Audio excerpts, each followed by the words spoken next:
നമസ്കാരം. പകൽ വാർത്ത ആരംഭിക്കുകയാണ്. ആദ്യം തലക്കെട്ടുകൾ. LPST ഉദ്യോഗാർത്ഥികൾ നടത്തിവന്നിരുന്ന നിരാഹാര സമരം പിൻവലിച്ചു. തീരുമാനം വിദ്യാഭ്യാസ മന്ത്രിയുമായുള്ള ചർച്ചയെ തുടർന്ന് സെക്രട്ടേറിയറ്റിന് മുന്നിൽ സമരം തുടരും. സമരക്കാരോട് തുറന്ന സമീപനമെന്ന് മന്ത്രി.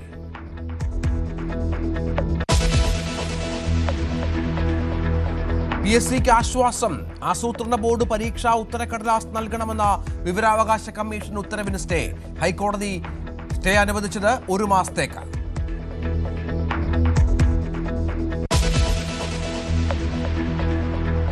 മെസ്സിയെ കേരളത്തിലെത്തിക്കുന്നതിൽ നടന്നത് വൻ കള്ളക്കളി.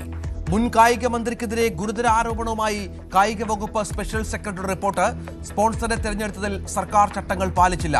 റിപ്പോർട്ടർ ബ്രോഡ്കാസ്റ്റിംഗ് കമ്പനിക്ക് വേണ്ടി സർക്കാർ സംവിധാനം ദുരുപയോഗം ചെയ്തു. സുതാര്യമല്ലാതെയാണ് സാമ്പത്തിക ക്രയവിക്രയങ്ങൾ നടന്നതെന്നും കണ്ടെത്തൽ. അർജുൻ ആയങ്കി 3 ദിവസത്തെ പോലീസ് കസ്റ്റഡിയിൽ. കോതമംഗലം SHOയെ ഭീഷണിപ്പെടുത്തിയ കേസിൽ ജയിലിലെത്തി അറസ്റ്റ് രേഖപ്പെടുത്തി. കാപ്പ ചുമത്താനുള്ള നടപടികളും ഊർജിതം. കണ്ണൂരിലെ അഭിഭാഷകയുടെ വീട്ടിലെത്തിച്ച സുഹൃത്ത് രാഹുലിന്റെ അറസ്റ്റും രേഖപ്പെടുത്തി.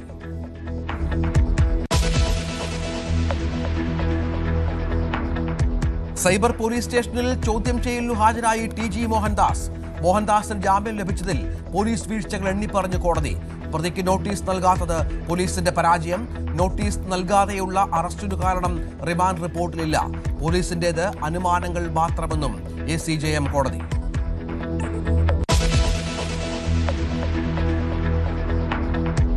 പാർലമെന്റിൽ ഇന്നും ബഹളം. ഇരുസഭകളും നിർത്തിവെച്ചു. അമിത്ഷാ ഇന്നും സഭയിലെത്തിയില്ല. സഭ നടക്കാൻ പ്രതിപക്ഷം സഹകരിക്കണമെന്ന് സ്പീക്കർ. പ്ലക്കാർഡുകൾ ഉയർത്തി പ്രതിപക്ഷ പ്രതിഷേധം.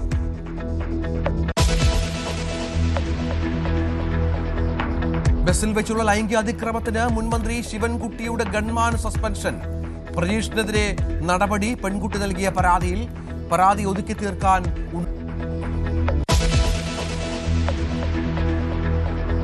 മത്സ്യബന്ധനത്തിനിടെ കാണാതായ 3 പേർക്കായി തെരച്ചിൽ. കണ്ടെത്താനുള്ളത് പുല്ലുവിള സ്വദേശി ജോണിനെയും മുതലപ്പുഴ സ്വദേശി ഷിജിനെയും നീണ്ടകര സ്വദേശി ഗൗതം കൃഷ്ണനെയും. മുതലപ്പുഴയിൽ കായൽ വീണ് കാണാതായ മത്സ്യത്തൊഴിലാളിയുടെ മൃതദേഹം കിട്ടി.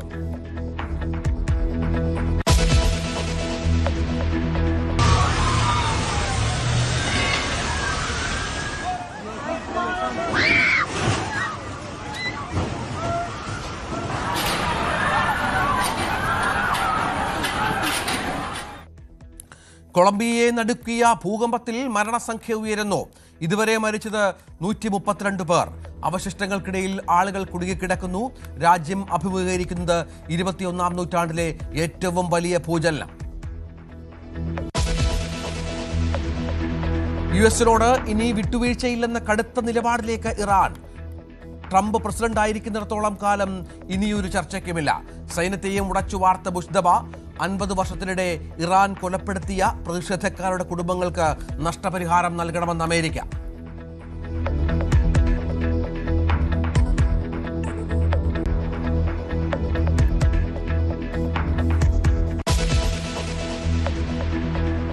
ഇപ്പോൾ മന്ത്രി ഷംസുദ്ദീൻ മാധ്യമങ്ങളെ കാണുന്നു തത്സമയം. വ്യത്യസ്തമായ അഭിപ്രായം ഗവൺമെന്റിനുണ്ട്. അപ്പോൾ അത് PSCയുമായി സംസാരിച്ച് പോസ്റ്റിംഗ് നടക്കാത്ത വേക്കൻസി റിപ്പോർട്ട് ചെയ്യാതെ നിരന്തരമായി നോട്ടിഫിക്കേഷൻ വരുന്നൊരു പ്രക്രിയക്ക് ഒരു പരിഹാരമുണ്ടാവണം. പലപ്പോഴും ഒരാളെപ്പോലും പോസ്റ്റ് ചെയ്യാതെ റാങ്ക് ലിസ്റ്റ് അവസാനിച്ചു എന്ന് പറയാറുണ്ട്.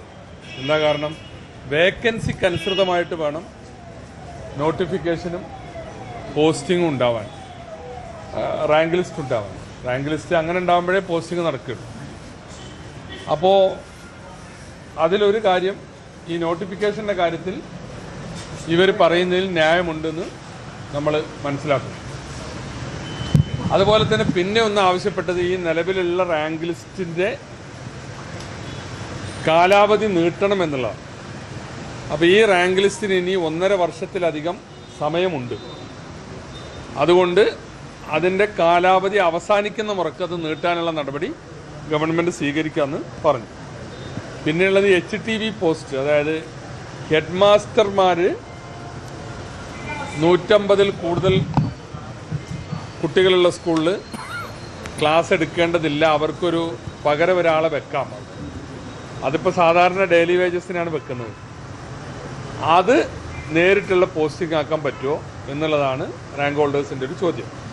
അത് പരിശോധിക്കാനാണ് ഞങ്ങളൊരു സാവകാശം ചോദിച്ചത്. അങ്ങനെ പോസ്റ്റിംഗ് വരുമ്പോൾ അതിലെത്ര അധികമായ ആളുകളെ പോസ്റ്റ് ചെയ്യേണ്ടി വരും, അതിന് സാമ്പത്തിക ബാധ്യത എത്ര വരും എന്നുള്ള കാര്യം. അതുപോലെ അധ്യാപക വിദ്യാർത്ഥി അനുപാതം 1:25 ആക്കണം, 1:25 ആക്കണം എന്നുള്ളതാണ് ഒരാവശ്യം. അതും അങ്ങനെ ചെയ്യുമ്പോൾ ഉണ്ടാകാവുന്ന ഇമ്പാക്റ്റുകൾ എന്തൊക്കെയാണ് എന്നുള്ളത് പരിശോധിക്കണം. അതിനുമാണ് നമ്മൾ സാവകാശം ചോദിച്ചത്. പിന്നെ മറ്റൊരു കാര്യം ഗവൺമെൻറ് ഉറപ്പ് കൊടുത്തത്, PSC റാങ്ക് മുഖാന്തരം, റാങ്ക് ലിസ്റ്റ് മുഖാന്തരം നിയമനം നേടിയ ഒരാളും ഡിവിഷൻ ഫാളിൻ്റെ പേരിൽ പുറത്തു പോകേണ്ടി വരില്ല. അതിപ്പോൾ ഇന്ന് ഈ ആലപ്പുഴ സംഭവം ഉണ്ടല്ലോ, 33 ആളെ പുറത്താക്കിക്കൊണ്ടൊരു സംഭവം, ഒരു തീരുമാനം അവിടുത്തെ DD എടുത്തല്ലോ. അത് ശരിയല്ല. അത് ഡിവിഷൻ ഫാള് വന്നാൽ ഗവൺമെൻറ് സെക്ടറിൽ PSC മുഖാന്തരം നിയമിക്കപ്പെട്ടതാണ്. അവർക്ക് നിർബന്ധമായും പ്രൊട്ടക്ഷൻ സർക്കാർ തന്നെ റീഅറേഞ്ച് ചെയ്ത് കൊടുക്കാറാണ് പതിവ്. അപ്പോൾ അത് ഒരു കാരണവശാലും ഇനി ഉണ്ടാവില്ല എന്നും ഗവൺമെൻറ്റിൻ്റെ പക്ഷത്ത് നിന്ന് ഉറപ്പ് നൽകുകയുണ്ടായി. ഈ സംഗതികളുടെ വെളിച്ചത്തിൽ ഇപ്പോൾ ഞാൻ കൂടുതലായി പരിശോധിക്കണമെന്ന് പറഞ്ഞ HTV 1:25 ഈ കാര്യങ്ങൾ പരിശോധിച്ച് അതിൽ എന്ത് ചെയ്യാൻ പറ്റുന്നുള്ളൊരു തീരുമാനത്തിലെത്താൻ സർക്കാരിൻ്റെ ഒരു നിർദ്ദേശം സമർപ്പിക്കും. ഏതായാലും ഈ വിഷയത്തിൽ സെക്രട്ടേറിയറ്റിന് മുന്നിൽ LPST ഉദ്യോഗാർത്ഥികൾ നടത്തിവന്ന നിരാഹാര സമരം പിൻവലിച്ചു എന്നുള്ളത് ശുഭസൂചകമായ കാര്യമാണ്. മന്ത്രി N ഷംസുദ്ദീനുമായി നടത്തിയ ചർച്ചയെ തുടർന്നാണ് ഈ തീരുമാനമുണ്ടായിരിക്കുന്നത്. ആവശ്യങ്ങൾ സർക്കാർ ഭാഗികമായി അംഗീകരിച്ചതായും 45 ദിവസത്തെ സമയം സർക്കാർ തേടിയിട്ടുണ്ടെന്നും സമരക്കാർ അറിയിച്ചു. സമരപന്തലിൽ റാങ്ക് ഹോൾഡേഴ്സ് ആഹ്ലാദം പങ്കിട്ടു. 37 ദിവസമായി സെക്രട്ടേറിയറ്റിന് മുന്നിൽ സമരം നടത്തുകയായിരുന്ന ഉദ്യോഗാർത്ഥികൾ സമരസമിതി നേതാവ് വളർമതി 13 ദിവസമായി നിരാഹാരത്തിലുമായിരുന്നു. അതേസമയം ഉദ്യോഗാർത്ഥികൾ സമരപന്തലിൽ തുടരുമെന്നാണ് ഇപ്പോൾ അവർ തീരുമാനിച്ചിരിക്കുന്ന വിവരം. സമരം 37ാമത്തെ ദിവസമാണ് ഇന്ന്. 13ാമത്തെ ദിവസമാണ് നിരാഹാരം ഇരിക്കുന്നത്.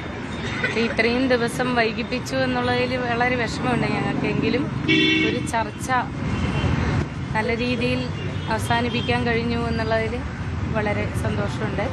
ഇതിനകത്ത് നിരാഹാര സമരമാണ് അവസാനിപ്പിച്ചിരിക്കുന്നത്. നമ്മൾ ആവശ്യപ്പെട്ട ഡിമാൻഡ്സ് നേരത്തെ പറഞ്ഞിരുന്നു. 1:25 എന്ന് പറയുന്ന റേഷ്യോ കുറയ്ക്കലുമായി ബന്ധപ്പെട്ട് ഡിവിഷൻ ഫോള് സംഭവിച്ച സ്കൂളുകളിൽ മാത്രം നടപ്പിലാക്കുക, അതും ഗവൺമെൻറ് സെക്ടറിൽ മാത്രം നടപ്പിലാക്കുക. അത് ഗവൺമെൻറ്റിന് ഒരു ബാധ്യതയാവുന്ന വിഷയമല്ല. അതുപോലെ തന്നെ HTV ഹെഡ് ടീച്ചർ വാക്കൻസി എന്ന് പറയുന്ന പോസ്റ്റ്, അതും ഡെയിലി വേജ് വർക്ക് ചെയ്യുന്ന പോസ്റ്റുകളാണ്. അതിനകത്ത് സാലറി കൊടുക്കുന്നുണ്ട്. അതൊരു പോസ്റ്റ് ക്രിയേഷൻ അല്ല. ഇതുമായി ബന്ധപ്പെട്ട ഒരു ഫയൽ ഇപ്പോൾ സെക്രട്ടേറിയറ്റിലുണ്ട്. അതേപോലെ 1:1 എന്ന് പറയുന്നത് അവർ പറയുന്ന എയ്ഡഡിന് പ്രൊട്ടക്ഷൻ കൊടുക്കുന്ന ഒരു അതുമായി ബന്ധപ്പെട്ട ഒരു സൊല്യൂഷനാണ് 1:1 എന്ന് പറയുന്നു. സമരപന്തലിൽ നിന്നുള്ള പ്രതികരണങ്ങൾ ഏറെ അവർ ആഹ്ലാദത്തിലാണ്, സന്തോഷത്തിലാണ്. അവരുടെ പ്രതികരണങ്ങൾ കൂടി കാണാം. ഇനി ഡാൻ കുര്യൻ അവിടെ സമരപന്തലുണ്ട്. ഡാന്, അവരുടെ ആവശ്യങ്ങൾ ഏറെക്കുറെ അംഗീകരിച്ചു എന്നാണ് മന്ത്രിയുടെ വാക്കുകളിൽ നിന്ന് മനസ്സിലാകുന്നത്. പക്ഷേ കൃത്യമായ ഉറപ്പ് വേണം, അത് നടപ്പിലാക്കുകയും വേണം. എന്താണിപ്പോൾ സമരക്കാരുടെ നിലപാട്?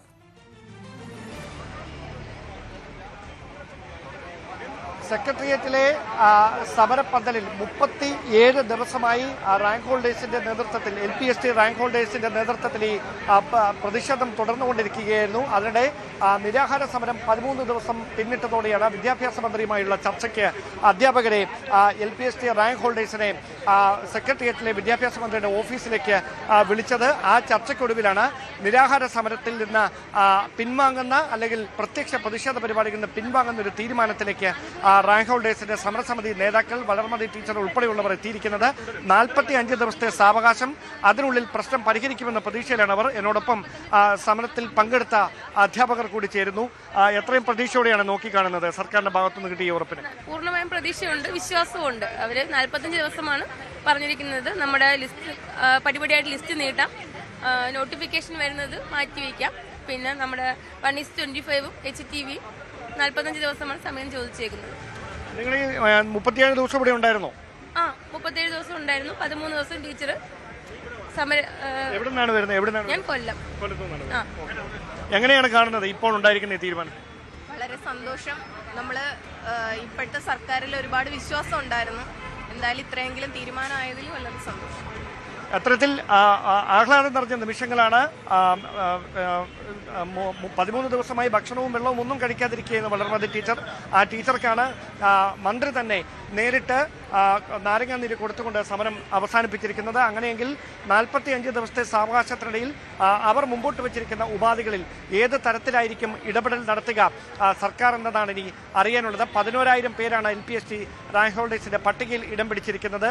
അവിടെ 1:25 എന്ന അനുപാതത്തിൽ നിയമനം നടത്താൻ കഴിയുന്നതടക്കമുള്ള കാര്യങ്ങളിൽ എത്ര കണ്ട് പ്രായോഗികമായി ഇടപെടൽ നടത്താൻ സർക്കാരിന് വിദ്യാഭ്യാസ വകുപ്പിന് കഴിയും എന്നതാണ് ഏറ്റവും ശ്രദ്ധേയമായിട്ടുള്ള കാര്യം. എന്തായാലും 37 ദിവസമായി തുടർന്ന സമരം താൽക്കാലികമായി ഇന്നിവിടെ അവസാനിച്ചിരിക്കുകയാണ്.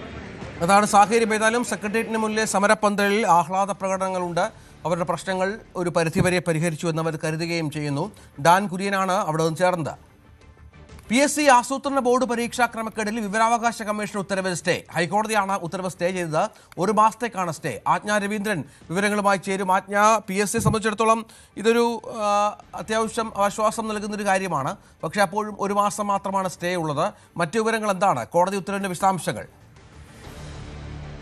രഞ്ജിത്ത്, PSCക്ക് ആശ്വാസം നൽകുന്ന നടപടിയാണ് ഇപ്പോൾ ഹൈക്കോടതിയിൽ നിന്നും ഉണ്ടായിട്ടുള്ളത്. വിവരാവകാശ കമ്മീഷന്റെ ഉത്തരവിന് സ്റ്റേ നൽകിയിരിക്കുകയാണ്. അതായത് 1ഉം 2ഉം റാങ്കുകാരുടെ ആസൂത്രണ ബോർഡ് നടത്തിയിട്ടുള്ള പരീക്ഷയിലോ PSC പരീക്ഷയിലോ 1ഉം 2ഉം റാങ്കുകാരുടെ മാർക്ക് ലിസ്റ്റും അതുപോലെ സർട്ടിഫിക്കറ്റുകളും നൽകുക എന്നുള്ളതായിരുന്നു 3ാം റാങ്കുകാരനായ K. ശ്യാംകൃഷ്ണൻ ആവശ്യപ്പെട്ടത്. K. ശ്യാംകൃഷ്ണന്റെ മാർക്ക് ലിസ്റ്റ് ഉത്തരക്കടലാസ് അദ്ദേഹം തന്നെ വാങ്ങിച്ചു പരിശോധിച്ചപ്പോൾ, വിവരാവകാശ പ്രകാരം അദ്ദേഹം തന്നെ വാങ്ങിച്ചു പരിശോധിച്ചപ്പോൾ അതിൽ പല ഉത്തരങ്ങളും മൂല്യനിർണ്ണയം നടത്തിയിട്ടില്ല എന്ന് കണ്ടെത്തുകയും തുടർന്നാണ് അദ്ദേഹം 1ഉം 2ഉം റാങ്കുകാരുടെ ഈ മൂല്യനിർണ്ണയം നടത്തിയിട്ടുള്ള ഉത്തരക്കടലാസുകൾ നൽകണമെന്ന് വിവരാവകാശ വഴി PSCയോട് ആവശ്യപ്പെട്ടത്. അത് നൽകാൻ വിവരാവകാശ കമ്മീഷൻ ഉത്തരവിടുകയായിരുന്നു. ആ ഉത്തരവിനാണ്, അതായത് ഈ അദ്ദേഹം ചോദിച്ച സർട്ടിഫിക്കറ്റ് ഉൾപ്പെടെയാണ്. അതുകൊണ്ട് അത്തരം കാര്യങ്ങൾ സ്വകാര്യ രേഖകളാണ്.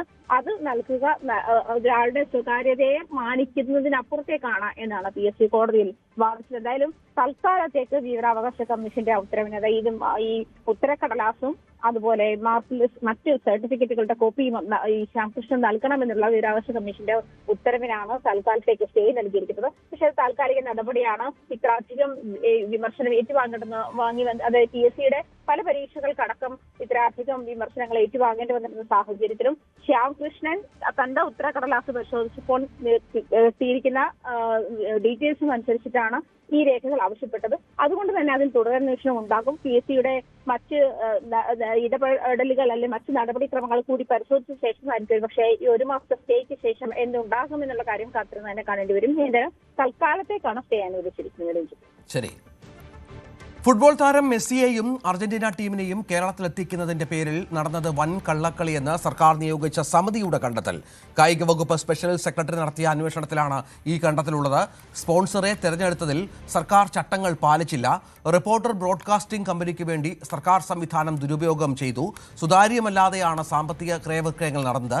അർജന്റീന ടീം വരുമെന്ന സ്പോൺസറുടെ വാഗ്ദാനം ആധികാരിക രേഖകളില്ലാതെയാണെന്നും കായിക വകുപ്പ് സ്പെഷ്യൽ സെക്രട്ടറിയുടെ അന്വേഷണത്തിൽ കണ്ടെത്തിയെന്നാണ് വിവരം. അരുൺ വിവരങ്ങളുമായി ചേരും. അരുൺ, ഈ ഗുരുതരമായ കണ്ടെത്തലുകളാണ്, സംശയമില്ല. മലയാളികളെ ഒട്ടാകെ പറ്റിച്ച ഒരു സംഭവമാണ്. മെസ്സി വരുമെന്ന് പ്രതീക്ഷിച്ച് കായിക പ്രേമികൾ ഇരുന്നത് 1 വർഷത്തിലധികമാണ്. എന്താണിപ്പോൾ മുഖ്യമന്ത്രിക്ക് നൽകിയ റിപ്പോർട്ടിലെ വിവരങ്ങൾ?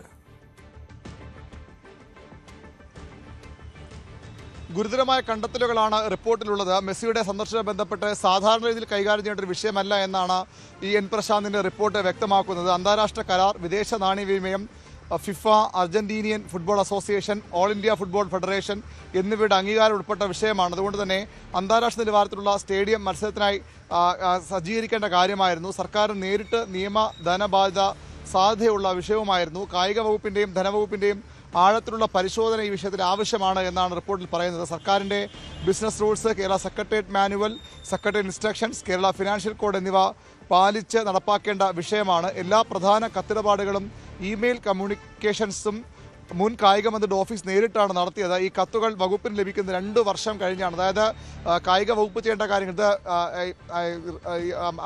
ആൻഡ്രൂ അഗസ്റ്റിനെ മാത്രമല്ല, അല്ലെങ്കിൽ ആ സ്ഥാപനത്തെ മാത്രമല്ല, സർക്കാരിൻ്റെ ഭാഗത്തും വീഴ്ചയുണ്ട് എന്നാണ് റിപ്പോർട്ട് പറയുന്നത്. നടപടിക്രമങ്ങളും നിയമവശങ്ങളും പലതും ചൂണ്ടിക്കാട്ടിയിട്ടും അത് മുഖവിലേക്കെടുക്കാൻ മുൻ മന്ത്രിയുടെ ഓഫീസ് തയ്യാറായിട്ടില്ല. അർജന്റീന ടീം മെസ്സി ഉൾപ്പെടെ സന്ദർശനം സംബന്ധിച്ച് ആദ്യം അറിയിക്കുന്നത് ഗോട്ടാർഡ് എന്ന കമ്പനിയാണ്. തുടങ്ങി ഓരോ ഇടപാടിൻ്റെ ഈ വിഷയത്തിൽ ഓരോ പാളിച്ചകളും എണ്ണി പറഞ്ഞുകൊണ്ടുള്ള റിപ്പോർട്ടാണ് മുഖ്യമന്ത്രിക്ക് നൽകിയിരിക്കുന്നത്.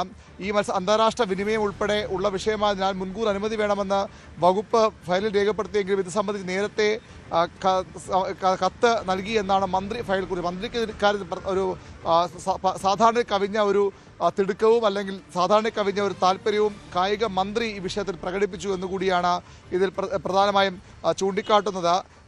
നടപടിക്രമങ്ങൾ പലതും ലംഘിക്കപ്പെട്ടിരിക്കുന്നു. ചീഫ് സെക്രട്ടറിക്ക് മേൽനോട്ടക്കുറവുണ്ടായെന്ന കുറ്റപ്പെടുത്തൽ ചീഫ് സെക്രട്ടറിക്കെതിരെയും ഈ വിഷയത്തിലുണ്ട്. മുഖ്യമന്ത്രി വിളിച്ച യോഗത്തിന് ശേഷം കാര്യങ്ങൾ ശരവേഗത്തിൽ നീങ്ങുകയായിരുന്നു. വിദേശ നാണ്യ വിനിമയം നടന്നു എന്നല്ലാതെ മറ്റൊന്നും സംഭവിച്ചിട്ടില്ല എന്ന് റിപ്പോർട്ടിൽ പറയുന്നു. അർജന്റീൻ ഫുട്ബോൾ അസോസിയേഷന് മെയിൽ അയച്ചത് നടപടിക്രമങ്ങൾ പാലിക്കാതെയാണ്. AFA മന്ത്രിയുടെ ക്ഷണം സ്വീകരിച്ചതിന് ഔദ്യോഗിക രേഖയില്ല. അന്താരാഷ്ട്ര മത്സരങ്ങൾ നടത്തുമ്പോൾ വേണ്ട നടപടിക്രമങ്ങൾ പാലിച്ചില്ല. റിപ്പോർട്ടർ ടിവിയെ സ്പോൺസറായി തിരഞ്ഞെടുത്തത് ടെൻഡർ ഇല്ലാതെയാണ്.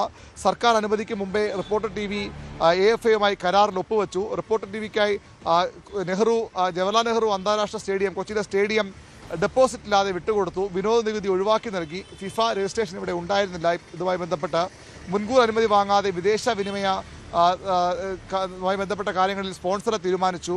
ഗോട്ടാർഡ് എന്ന സ്പോൺസർഷിപ്പ് കമ്പനിയുടെ ക്രെഡിബിലിറ്റി കേന്ദ്ര സർക്കാരുമായി ബന്ധപ്പെട്ട് പരിശോധിച്ചില്ല, വെരിഫൈ ചെയ്തിട്ടില്ല. ഗോട്ട് കമ്പനിയുടെ കാര്യത്തിൽ തീരുമാനമെടുത്ത ഫയൽ കായിക വകുപ്പിൻ്റെ കൈവശമില്ല. ED, വിജിലൻസ്, IT വകുപ്പുകളുടെ അന്വേഷണം വേണമെന്ന ശുപാർശയും ഈ റിപ്പോർട്ടിലുണ്ട്. നടപടിക്രമങ്ങൾ നടന്നത് മുൻ മുഖ്യമന്ത്രിയുടെയും മുൻ മന്ത്രിയുടെയും കായിക മന്ത്രിയുടെയും അതുപോലെ ചീഫ് സെക്രട്ടറിയുടെയും ഒക്കെ തലത്തിലാണ്. വിരമിച്ചവരാണെങ്കിലും ഉദ്യോഗസ്ഥർക്ക് നടപടി വേണമെന്നുകൂടി ഈ റിപ്പോർട്ടിൽ N. പ്രശാന്ത് ചൂണ്ടിക്കാട്ടുന്നു. വിരമിച്ചത് ആ സമയത്ത് ചീഫ് സെക്രട്ടറി ആയിരുന്ന K. ജയതിലകാണ്. ജയതിലകിനെ കൊണ്ട് ലക്ഷ്യമിട്ടുള്ള ഒരു റിപ്പോർട്ടാണിപ്പോൾ N. പ്രശാന്ത് മുഖ്യമന്ത്രിക്ക് നൽകിയിരിക്കുന്നത്. ഗുരുതരമായ ക്രമക്കേടുകൾ, ചട്ടലംഘനങ്ങൾ, വീഴ്ചകൾ ഇതുമായി ബന്ധപ്പെട്ട് മെസ്സിയുടെ കേരള സന്ദർശനം എന്ന പേരിൽ നടത്തിയ ഇടപാടുകളുമായി ബന്ധപ്പെട്ടുണ്ടായിട്ടുണ്ട്. ഉന്നതതല അന്വേഷണം വേണമെന്ന ആവശ്യമാണ് കായിക സെക്രട്ടറിയുടെ റിപ്പോർട്ടിലുള്ളത്. മുഖ്യമന്ത്രിയുടെ പരിഗണനയിലാണ് റിപ്പോർട്ട്. എന്ത് നടപടിയാണ് സർക്കാർ സ്വീകരിക്കുക എന്നാണ് ഇനി അറിയേണ്ടത്. ശരി. ആഭ്യന്തരമന്ത്രിയെയും പോലീസിനെയും വെല്ലുവിളിച്ച് സമൂഹമാധ്യമങ്ങളിൽ പോസ്റ്റിട്ട കേസിൽ അർജുൻ ആയങ്കിയെ 3 ദിവസത്തെ പോലീസ് കസ്റ്റഡിയിൽ വിട്ടു.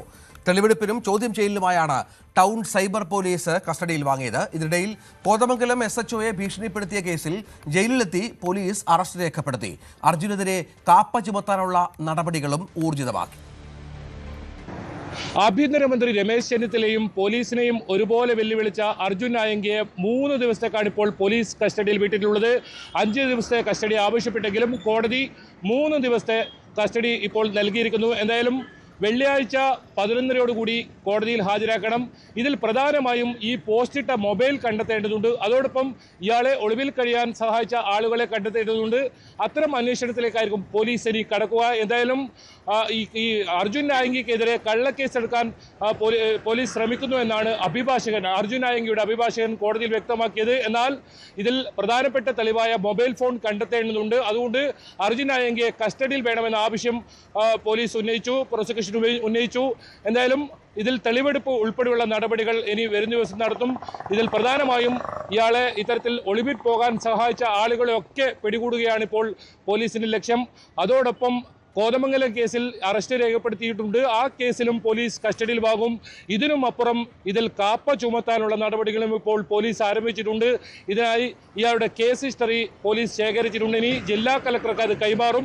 ജില്ലാ കളക്ടറാണ് ഇത് സംബന്ധിച്ച തീരുമാനമെടുക്കേണ്ടത്. എന്തായാലും ഇയാളെ ഈ കസ്റ്റഡിയിലാവുന്ന സമയത്ത് ഈ കാറിൽ കൊണ്ടുവിട്ട അഭിഭാഷകയുടെ അപ്പാർട്ട്മെന്റിൽ കൊണ്ടുവിട്ട പ്രണവിനെ പയ്യന്നൂർ പോലീസ് അറസ്റ്റ് ചെയ്തിട്ടുണ്ട്. ഇതിൽ കൂടുതൽ ആളുകൾ ഇനി അറസ്റ്റിലാകാനുണ്ട്. അവരെയെല്ലാം കണ്ടെത്തും. അതോടൊപ്പം അർജുൻ ആയങ്കിയെ വരും മണിക്കൂറുകളിൽ വിശദമായ ചോദ്യം ചെയ്യും. ഇതിൽ ശാസ്ത്രീയമായ തെളിവുകൾ തേടുകയാണ് പോലീസ്. അതിനുശേഷം കാപ്പ ഉൾപ്പെടെ ചുമത്തി ജയിലിലടക്കുക, അതാണ് പോലീസ് ലക്ഷ്യമിടുന്നത്. ഏതായാലും ആഭ്യന്തര വകുപ്പ് ഇത് വളരെ ഗൗരവത്തിലെടുത്തൊരു കേസാണ്.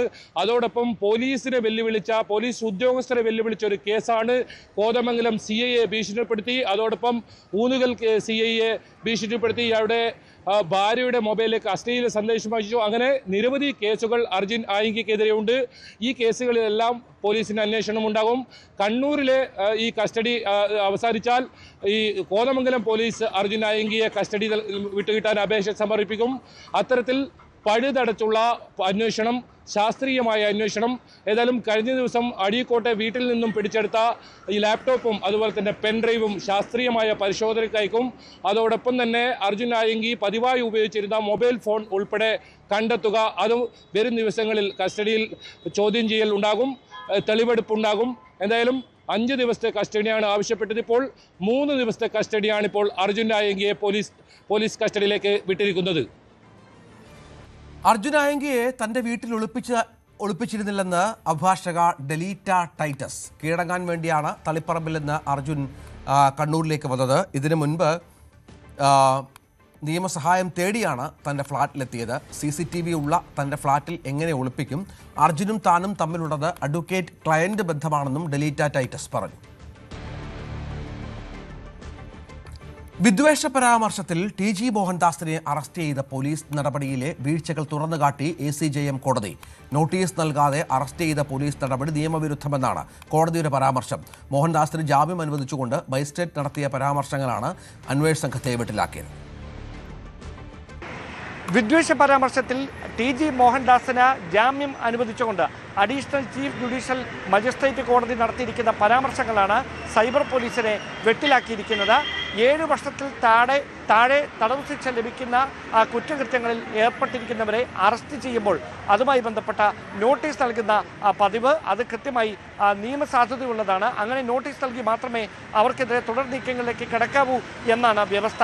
അങ്ങനെയൊരു വ്യവസ്ഥ നിലനിൽക്കെ പിന്നെ എന്തുകൊണ്ടാണ് TG മോഹൻദാസിന് നോട്ടീസ് നൽകാതെ തിടുക്കപ്പെട്ട് ഞായറാഴ്ച വൈകുന്നേരം വീട്ടിൽ നിന്ന് കസ്റ്റഡിയിലെടുക്കുന്ന സാഹചര്യം ഉണ്ടായത് എന്നതായിരുന്നു അഡീഷണൽ ചീഫ് ജുഡീഷ്യൽ മജിസ്ട്രേറ്റിൻ്റെ ചോദ്യം. അതോടൊപ്പം ഇതുമായി ബന്ധപ്പെട്ട് അധിക്ഷേപ പരാമർശം TG മോഹൻദാസിൻ്റെ ഭാഗത്തുനിന്ന് ഉണ്ടാകാത്ത ആൾ നൽകിയ പരാതിയിലാണ് മോഹൻദാസിനെതിരെ പോലീസ് നടപടിയിലേക്ക് കടന്നിരിക്കുന്നത്. ഇതടക്കമുള്ള വിമർശനങ്ങൾ ഉന്നയിച്ചപ്പോൾ പ്രോസിക്യൂഷന്റെ ഭാഗത്തുനിന്ന് അതിന് നൽകിയ മറുപടി, നോട്ടീസ് നൽകി അറസ്റ്റ് ചെയ്യാൻ പോയാൽ മോഹൻദാസ് അവിടുന്ന് രക്ഷപ്പെടുന്ന സാഹചര്യം ഉണ്ടാകും, അങ്ങനെ ഒരു സാഹചര്യം ഒഴിവാക്കാനാണ് നോട്ടീസ് നൽകാതിരുന്നത് എന്നായിരുന്നു പോലീസിന് വേണ്ടി പ്രോസിക്യൂഷൻ കോടതിയെ അറിയിച്ചത്. പക്ഷേ അത് മുഖവിലക്കെടുക്കാൻ കോടതി തയ്യാറായില്ല. പ്രാഥമികമായി നടത്തേണ്ട കൃത്യമായ നിയമപരമായ ഇടപെടലുകൾ നടത്താതെ TG മോഹൻദാസിനെ കസ്റ്റഡിയിലെടുത്തുകൊണ്ട് തുടർ നീക്കങ്ങളിലേക്ക് കടന്നതാണ് ഈ കോടതിയിൽ തിരിച്ചടി ഉണ്ടാകുന്ന ഒരു സാഹചര്യത്തിലേക്ക് കാര്യങ്ങൾ എത്തിച്ചത് എന്നാണ് ലഭിക്കുന്ന സൂചനകൾ. എന്തായാലും 3 ദിവസം തുടർച്ചയായി ചോദ്യം ചെയ്യലിന് വിധേയമാകുകയാണ് TG മോഹൻദാസ്.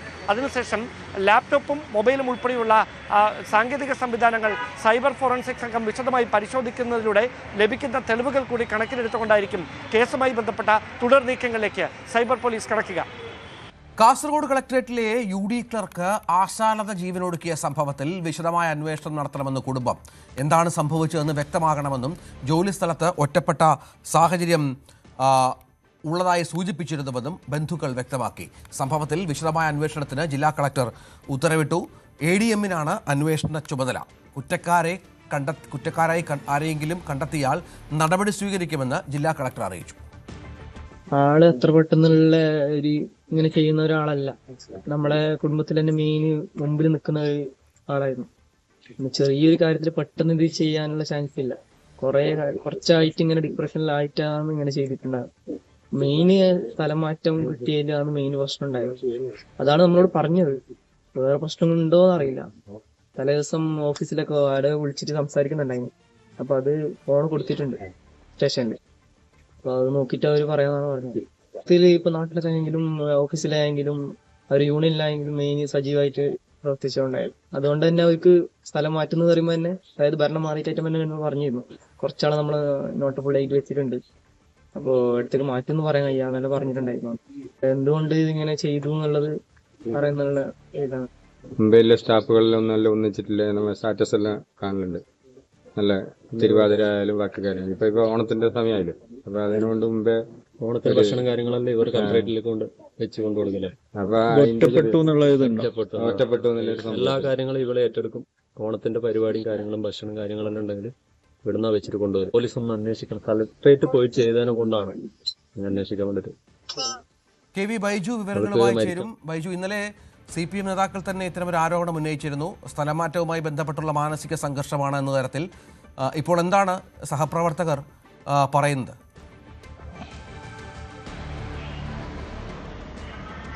രഞ്ജിത്തെ, പ്രതിപക്ഷ നേതാവ് പിണറായി വിജയനാണ് ഇത്തരത്തിലുള്ള ഒരു ആരോപണം ഫേസ്ബുക്ക് പോസ്റ്റ് വഴി ഉന്നയിച്ചത്. അതിന് തൊട്ടു പിന്നാലെ VD സതീശന്റെ പ്രതികരണം വന്നു. അതായത് സ്ഥലമാറ്റം ഉണ്ടായത് CPMന്റെ ഭരണകാലത്ത് നിന്നായിരുന്നു VD സതീശന്റെ പ്രതികരണം. എന്തായാലും ഇതിൽ ഗുരുതരമായ ആരോപണം ഇപ്പോൾ കുടുംബം ഉന്നയിച്ചിരിക്കുന്നു. അതാണ് ഇതിൽ ഏറ്റവും പ്രധാനം. ആശാലത ഇത്തരത്തിൽ ജീവനൊടുക്കാൻ സാഹചര്യം, അങ്ങനെ ഇടയായ സാഹചര്യം എന്താണെന്ന് കൃത്യമായി അന്വേഷിക്കണം. അത്തരത്തിൽ എന്തെങ്കിലും ഒരു പ്രയാസമുള്ളതായി തങ്ങൾക്ക് മനസ്സിലാകുന്നില്ല എന്നാണ് അവർ പറയുന്നത്. എന്തായാലും അങ്ങനെ ആശാലത അങ്ങനെ ചെയ്യുമെന്ന് തോന്നുന്നില്ല എന്നും അവർ പറയുന്നു. അതുകൊണ്ട് വിശദമായ ഒരു അന്വേഷണം നടത്തണമെന്ന് കുടുംബം ഇപ്പോൾ ആവശ്യപ്പെടുന്നു. അതോടൊപ്പം മറ്റൊരു പ്രധാനപ്പെട്ട കാര്യം, ജില്ലാ ഭരണകൂടം ഇതിലൊരു അന്വേഷണം പ്രഖ്യാപിച്ചിട്ടുണ്ട് എന്നതാണ്.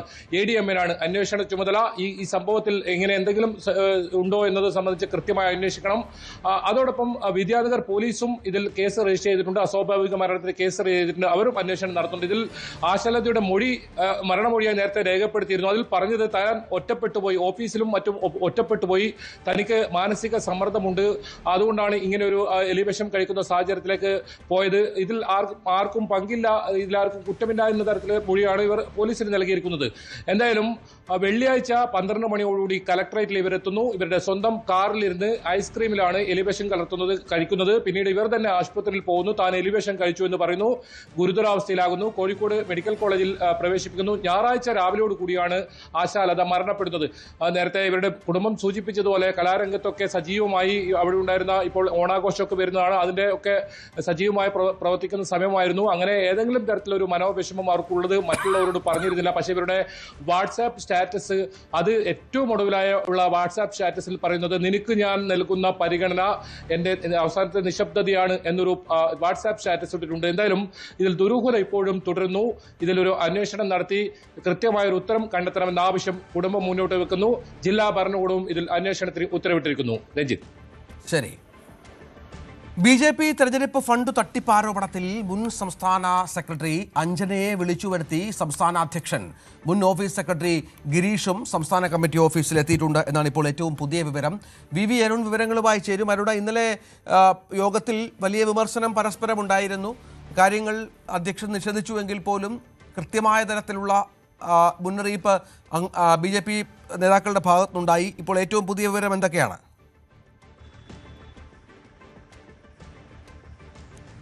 BJP സംസ്ഥാന കമ്മിറ്റി ഓഫീസിൽ ഇപ്പോൾ അഞ്ജനയും അതുപോലെ തന്നെ മുൻ ഓഫീസ് സെക്രട്ടറി ഗിരീഷനും ഉൾപ്പെടെയുള്ളവരുണ്ട്. അവരെ സംസ്ഥാന അധ്യക്ഷൻ ഇവിടേക്ക് വിളിച്ചു വരുത്തുകയായിരുന്നു. ഇന്നലെ കോർ കമ്മിറ്റി യോഗത്തിൽ രൂക്ഷ വിമർശനം ഈ ഫണ്ട് തട്ടിപ്പുമായി ബന്ധപ്പെട്ട വിഷയത്തിൽ ഉണ്ടായിരുന്നു. അതിന് പിന്നാലെയാണ് സംസ്ഥാന അധ്യക്ഷൻ നടപടികളിലേക്ക് കടക്കുന്നത്. നേരത്തെ അഞ്ജനയെ സംസ്ഥാന സെക്രട്ടറി സ്ഥാനത്ത് മാറ്റി നിർത്തിയിരുന്നു. നേതൃത്വം അത് പരസ്യമായി പറയാൻ തയ്യാറായിരുന്നില്ല. പക്ഷേ ഇന്നലെ മുരളീധര പക്ഷം BJP കോർ കമ്മിറ്റിയിൽ അതിരൂക്ഷ വിമർശനമാണ് ഇതിനെതിരെ ഉന്നയിച്ചത്. സ്റ്റേറ്റ് ഓഫീസ് കേന്ദ്രീകരിച്ച് നടന്ന ഫണ്ട് തട്ടിപ്പ് നേതൃത്വത്തിന് ഒഴിഞ്ഞു മാറാൻ ആകില്ല. തട്ടിപ്പ് നടത്തിയവർ നിയമിച്ചത് സംഘടനാ ചുമതല വഹിക്കുന്ന ജനറൽ സെക്രട്ടറിയാണ്.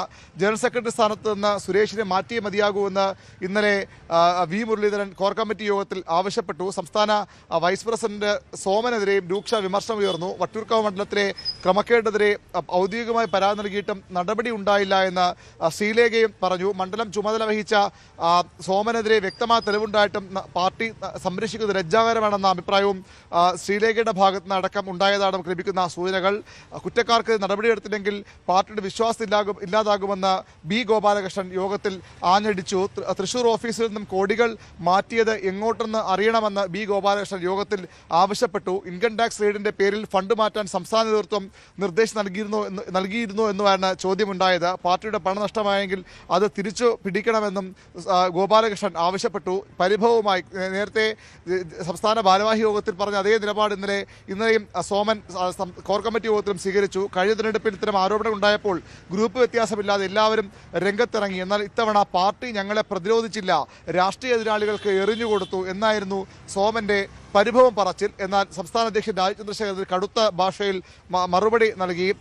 ഇത്തവണ നിങ്ങളെല്ലാം കൂടി പാർട്ടിയെ പ്രതിരോധത്തിലാക്കി ഉപ്പ് തിന്നവർ വെള്ളം കുടിക്കുമെന്ന് രാജീവ് ചന്ദ്രശേഖർ തന്നെ ഇന്നലെ യോഗത്തിൽ വ്യക്തമാക്കിയിരുന്നു. അതിന് പിന്നാലെയാണ് ഇത്തരമൊരു നീക്കം ഇപ്പോൾ സംസ്ഥാന നേതൃത്വം നടത്തുന്നത്. വലിയ രീതിയിലുള്ള ഫണ്ട് തട്ടിപ്പുണ്ടായ തെളിവുകൾ സഹിത വാർത്ത വന്നപ്പോൾ അന്ന് അത് തള്ളിക്കളയുകയായിരുന്നു സംസ്ഥാന നേതൃത്വം ചെയ്തത്. പക്ഷേ കോർ കമ്മിറ്റി യോഗത്തിൽ കൂടി നിലപാട് ശക്തമായി മുരളീധരപക്ഷം ഉന്നയിച്ചതോടുകൂടി മറ്റു വഴികളില്ലാതെ BJP നടപടികളിലേക്ക് കടക്കുകയാണ്. ഇപ്പോൾ ഈ രണ്ട് സംസ്ഥാന സെക്രട്ടറി ആയിരുന്ന അഞ്ജനയും അതുപോലെ തന്നെ ഓഫീസ് സെക്രട്ടറി ആയിരുന്ന ഗിരീഷനെയും ഇവിടെ വിളിച്ചു വരുത്തുന്നു. സംസ്ഥാന അധ്യക്ഷന്റെ മുറിയിൽ 3ാമത്തെ ഫ്ലോറിലാണ് ഇവരുടെ കൈവിൽ നിന്ന് കാര്യങ്ങൾ ശേഖരിക്കുന്നത്. നമുക്ക് ഇവിടെ ലഭിക്കുന്ന വിവരമനുസരിച്ച് ആ ഫ്ലോറിലെ CCTV അടക്കം ഓഫ് ചെയ്തുകൊണ്ടാണ് ഇത്തരമൊരു മൊഴിയെടുപ്പ് ഇപ്പോൾ ഇവിടെ പുരോഗമിക്കുന്നത്. രഞ്ജിത്ത്. ശരി. യൂണിഫോം നൽകാമെന്ന പേരിൽ സഹപ്രവർത്തകരിൽ നിന്ന് പണം തട്ടിയ പോലീസുകാരൻ അറസ്റ്റിൽ. തിരുവനന്തപുരം SIP ക്യാമ്പിലെ പോലീസുകാരനായ ശംഭു R കൃഷ്ണനാണ് പിടിയിലായത്. 7 ലക്ഷം രൂപയാണ് ഇയാൾ തട്ടിയെടുത്തത്. ഈ പണം ഓൺലൈനിൽ റമ്മി കളിച്ചു കളഞ്ഞുവെന്നാണ് ഇയാളുടെ മൊഴി. സുഹൃത്തുക്കളുടെ അശ്ലീല ദൃശ്യങ്ങൾ സമൂഹ മാധ്യമങ്ങളിൽ പ്രചരിപ്പിച്ചുവെന്ന കേസിൽ യൂട്യൂബർ തൊപ്പിക്ക് വീണ്ടും police notice. Aluva rural cyber പോലീസാണ് നോട്ടീസ് അയച്ചത്. അടുത്ത ആഴ്ച ചോദ്യം ചെയ്യലിൽ ഹാജരാകണമെന്നാണ് നിർദ്ദേശം. നേരത്തെ തൊപ്പി നൽകിയ മുൻകൂർ ജാമ്യാപേക്ഷ കോടതി തീർപ്പാക്കിയിരുന്നു.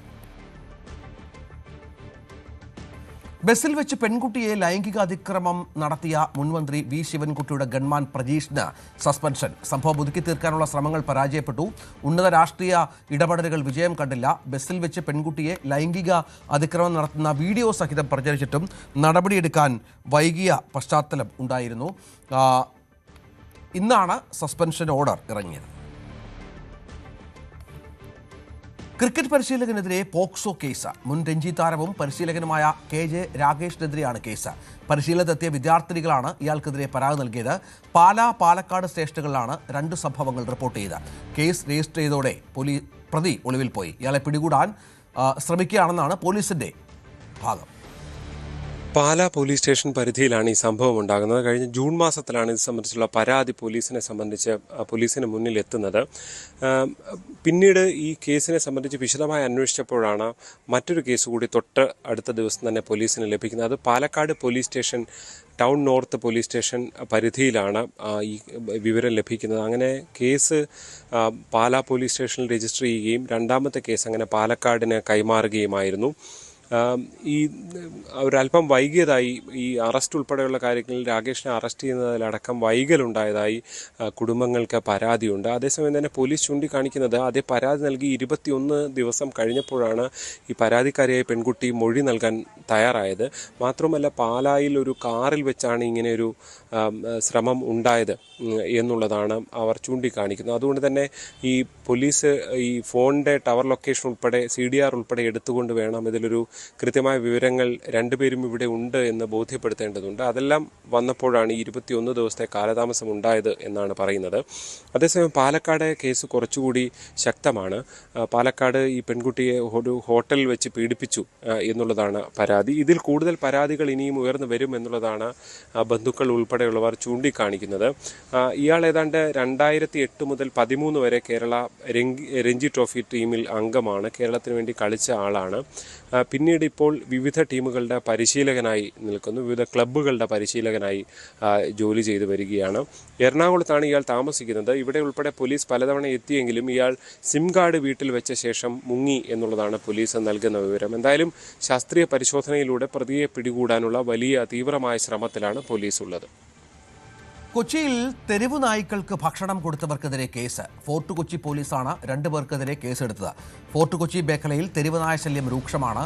അടുത്തയിടെ ഇവിടെ വഴിയാത്രക്കാർക്ക് തെരുവുനായയുടെ കടിയേറ്റിരുന്നു. കോഴിക്കോടയിലെ അവശിഷ്ടമായിരുന്നു നായ്ക്കൾക്ക് കൊടുത്തത്. തെരുവുനായകൾക്ക് ഭക്ഷണം കൊടുക്കരുതെന്ന് ഹൈക്കോടതിയുടെ ഉത്തരവ് ഉണ്ട്.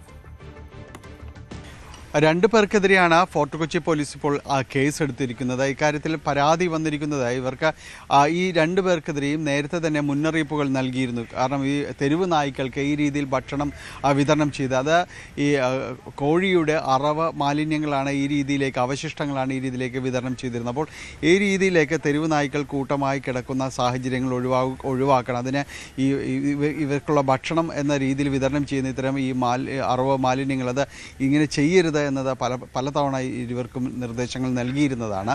പ്രത്യേകിച്ച് ഈ ഫോർട്ട് കൊച്ചി മേഖല എന്ന് പറയുന്ന ടൂറിസം മേഖലയാണ്. ഇവിടെ തെരുവ് നായ്ക്കൾ കൂട്ടമായിട്ട് അലഞ്ഞു തിരിഞ്ഞ് നടക്കുന്നതെല്ലാം തന്നെ വലിയ രീതിയിലുള്ളൊരു ശല്യമായിരുന്നു. ഒപ്പം പലർക്കെതിരെയും തന്നെ ഈ നായ്ക്കളുടെ കടിയേറ്റിരുന്നു. കഴിഞ്ഞ തവണ താലൂക്ക് ആശുപത്രിക്ക് മുന്നിൽ വെച്ചാണ് ആ ഒരു സ്ത്രീക്ക് നായ്ക്കളുടെ കടിയേറ്റത്. അപ്പോൾ ഇത്തരം സംഭവങ്ങളെല്ലാം ഉണ്ടാകുന്നതിൻ്റെ പ്രധാനപ്പെട്ട ഒരു കാരണമെന്ന് പറയുന്നത് ഇതിനെല്ലാം തന്നെ ഭക്ഷണം ഈ രീതിയിലെല്ലാം വിതരണം ചെയ്യുന്നതാണെന്ന് ചൂണ്ടിക്കാണിച്ചിരുന്നു. അതോടൊപ്പം തന്നെയാണ് ഹൈക്കോടതിയുടെ ഒരു നിർദ്ദേശം, ഇങ്ങനെ അലഞ്ഞു തിരിയുന്ന നായ്ക്കൾക്ക് ഭക്ഷണം നൽകുന്നതിന് അത്തരം സാഹചര്യങ്ങൾ ഒഴിവാക്കണമെന്ന നിർദ്ദേശമടക്കം വന്നിരുന്നു. അതുകൂടി കണക്കിലെടുത്തുകൊണ്ടാണ് പോലീസ് ഇപ്പോൾ ഒരു കർശന നടപടി എന്ന രീതിയിലേക്ക് തിരിഞ്ഞിരിക്കുന്നത്.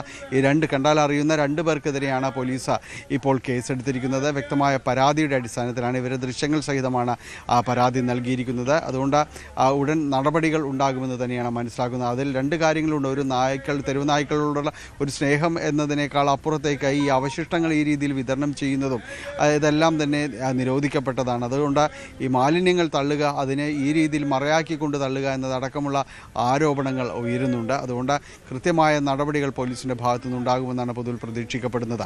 ഏതായാലും 2 പേർക്കെതിരെയും പോലീസ് കേസെടുത്തിട്ടുണ്ട്. MSC എൽസ 3 കപ്പൽ അപകടത്തിൽ അപകടകരമായ ചരക്കുകൾ കടലിനടിയിൽ തുടരുന്നുവെന്ന് കേന്ദ്ര സർക്കാർ ഹൈക്കോടതിയിൽ നൽകിയ സത്യവാങ്മൂലത്തിലാണ് ഇക്കാര്യം വ്യക്തമാക്കിയത്. സമുദ്ര പരിസ്ഥിതിക്ക് ഭാവിയിൽ ദോഷമുണ്ടാകാനുള്ള സാധ്യതയുണ്ടെന്നും കപ്പലും കണ്ടെയ്നറുകളും നീക്കം ചെയ്യണമെന്നും മറൈൻ വിഭാഗം ആവർത്തിച്ചു. ഇത് കപ്പൽ കമ്പനിയുടെ ഉത്തരവാദിത്തമെന്നും കേന്ദ്ര സർക്കാർ ഹൈക്കോടതി അറിയിച്ചു. കടലിനടിയിലെ പരിശോധനയ്ക്ക് നാവികസേനയുടെ സഹായവും തേടി. കാലവർഷത്തിന് ശേഷമാകും പരിശോധന എന്നും കേന്ദ്ര സർക്കാർ വ്യക്തമാക്കി. നിലവിലെ സാഹചര്യം സുരക്ഷിതമായ പരിശോധനയ്ക്ക് അനുയോജ്യമല്ലെന്നാണ് വിശദീകരണം. മത്സ്യബന്ധനത്തിനിടെ കാണാതായ 3 പേർക്കായി ഇന്നും തെരച്ചിൽ തുടരുന്നു. പുല്ലുവിള സ്വദേശി ജോൺ, മുതലപ്പുഴി സ്വദേശി ഷിജിൻ, നീണ്ടകര സ്വദേശി ഗൗതം കൃഷ്ണ എന്നിവർക്കായാണ് തെരച്ചിൽ നടത്തുന്നത്. 12 ദിവസം മുൻപാണ് ഇവരെ കടലിൽ കാണാതായത്. എസ് വിനീഷ് കുമാറിന്റെ റിപ്പോർട്ട്. അഭിലാഷ്, നീണ്ടകരയിൽ മത്സ്യബന്ധനത്തിനിടയിൽ കാണാതായ ഗൗതം കൃഷ്ണനായുള്ള തിരച്ചിലുകൾ ഇപ്പോഴും തുടരുകയാണ്. ജൂലൈ 31-നാണ് ഗൗതം മത്സ്യബന്ധനത്തിനിടയിൽ വള്ളം മറിഞ്ഞ് കടലിൽ അകപ്പെട്ടത്. ഗൗതമിനോടൊപ്പം 2 പേരുണ്ടായിരുന്നു. ഗൗതമിന്റെ അച്ഛനും മുത്തച്ഛനുമാണ്. ഇവരുടെ മൃതശരീരം പിന്നീട് ലഭിക്കുകയും ചെയ്തു. പക്ഷേ ഇപ്പോൾ സംഭവം നടന്ന് 12 ദിവസം പിന്നിട്ടിട്ടും ഇതുവരെയും ഗൗതമിനെ കണ്ടെത്താൻ സാധിച്ചിട്ടില്ല എന്നുള്ളതാണ്. സംഭവത്തിൽ വലിയ രീതിയിലുള്ള പ്രതിഷേധം ഉയർന്നു വന്നിരുന്നു. കാരണം സംഭവം നടന്ന് 7 ദിവസം കടന്നിട്ടും തെരച്ചിലുകൾ തൃപ്തികരമല്ല, അന്വേഷണം തൃപ്തികരമല്ല എന്ന് പറഞ്ഞുകൊണ്ട് ഗൗതമിന്റെ മാതാവ് നീണ്ടകര പോലീസ് സ്റ്റേഷന് മുന്നിൽ, കോസ്റ്റൽ പോലീസ് സ്റ്റേഷന് മുന്നിൽ പ്രതിഷേധം നടത്തിയിരുന്നു. ഇത് വലിയ രീതിയിൽ വാർത്തയായി മാറുകയൊക്കെ ചെയ്തിരുന്നു. തുടർന്നാണ് കേന്ദ്രമന്ത്രി സുരേഷ് ഗോപി ഈ വിഷയത്തിൽ ഇടപെടുകയും ഉടൻ തന്നെ പ്രശ്നപരിഹാരം കാണാമെന്ന് ഉറപ്പ് നൽകുകയും ചെയ്തു. തുടർന്ന് ഉള്ള ദിവസങ്ങളിൽ, അതായത് 9, 10, 11 ദിവസങ്ങളിൽ നേവിയുടെ സഹായത്താൽ വലിയ രീതിയിലുള്ള തെരച്ചിലുകൾ നടന്നിരുന്നു. INS കൽപ്പേനി അടക്കമുള്ള സന്നാഹങ്ങൾ എത്തുകയും തെരച്ചിലുകൾക്ക് നേതൃത്വം നൽകുകയും ചെയ്തിരുന്നു. വിവിധ വകുപ്പുകൾ ഏകോപിച്ച് നടന്ന ഒരു തെരച്ചിലിൽ പ്രത്യേകിച്ച് ഫലമൊന്നും ഉണ്ടായില്ല. കാരണം ഈ 11ാമത്തെ ദിവസവും ഇതുമായി ബന്ധപ്പെട്ട് കൂടുതൽ വിദഗ്ധ സംഘം, സ്കൂബ സംഘം, നേവിയുടെ സ്കൂബ സംഘം അടക്കം ആഴങ്ങളിൽ തിരച്ചിലുകൾ നടത്തിയിരുന്നു. പക്ഷേ ഈ ഗൗതമിനെ കണ്ടെത്താൻ സാധിച്ചിരുന്നില്ല. ഇതിൽ നിന്നും നമുക്ക് വ്യത്യസ്തമായി പറയാൻ മറ്റൊരു കാര്യം കൂടിയുണ്ട് അഭിലാഷ്. ഈ സംഭവത്തിൽ മുഖ്യമന്ത്രിയുടെ ഒരു നിലപാട് ശരിക്കും ഈ കുടുംബത്തെ വലിയ രീതിയിൽ അതൃപ്തി ഉണ്ടാക്കിയ ഒരു സാഹചര്യം ഉണ്ടായിരുന്നു. പരസ്യമായിട്ട് മുഖ്യമന്ത്രിക്കെതിരെ അതൃപ്തി രേഖപ്പെടുത്തുകയും ഒക്കെ ചെയ്തിരുന്നു. സംഭവത്തിൽ 12 ദിവസം പിന്നിട്ടപ്പോഴാണ്, അതായത് ഇന്നലെയാണ് മുഖ്യമന്ത്രി ഈ ഗൗതമിന്റെ വീട്ടിലെത്തുകയും ഗൗതമിന്റെ മാതാവിനെ കാണുകയും ആശ്വാസവാക്കുകൾ പറയും ഒക്കെ ചെയ്തത്. പക്ഷേ തുടക്കത്തിൽ തന്നെ മുഖ്യമന്ത്രിയുടെ ഒരു നിലപാടിനെ വിമർശിച്ചുകൊണ്ട് തന്നെയായിരുന്നു കുടുംബം രംഗത്ത് വന്നിരുന്നത്. പക്ഷേ ഇന്നലെ മുഖ്യമന്ത്രി എത്തുകയും എല്ലാ സഹായങ്ങൾ നൽകാമെന്ന് ഉറപ്പ് നൽകുകയും ഒക്കെ ചെയ്തിരുന്നു. പക്ഷേ ഇതിൽ നിന്നും വ്യത്യസ്തമായി നമുക്ക് പറയാനുള്ള മറ്റൊരു കാര്യം കൂടിയുണ്ട്. ലത്തീൻ സഭയുടെ ഒരു പരസ്യമായിട്ടുള്ളൊരു നിലപാട്. മുഖ്യമന്ത്രിക്കെതിരെ കുടുംബം രംഗത്ത് വരുമ്പോൾ ലത്തീൻ സഭ മുഖ്യമന്ത്രിക്ക് അനുകൂലമായ ഒരു നിലപാടാണ് സ്വീകരിച്ചിരിക്കുന്നത്.